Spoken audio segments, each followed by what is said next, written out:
La disperazione li ha portati a fare squadra, creando Veneto Imprese Unite e a manifestare lungo le strade.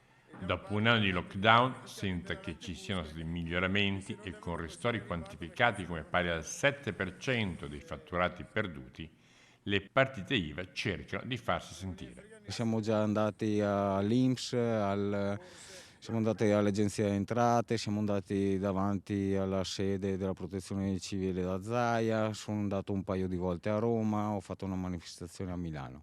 Dunque non è la prima, poi abbiamo fatto altri tipi di manifestazioni con la chiusura simbolica dei locali, con l'apertura simbolica dei locali.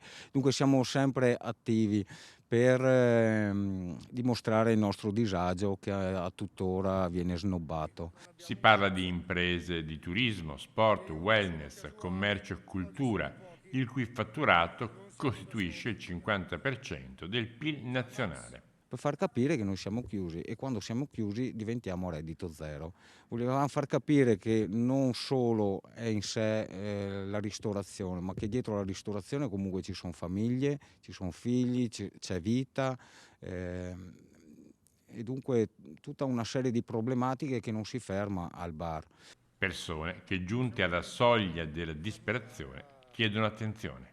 Noi puntiamo alle riaperture perché come abbiamo visto potevamo lavorare in sicurezza con i protocolli che ci avevano dato. Proteste statiche perché non si può interrompere il traffico, la prossima sarà qui a Sedico in questa rotonda, scelta perché gravitano 3 grandi negozi e quindi tanta gente che potrà vedere i cartelloni di chi ormai è alla disperazione.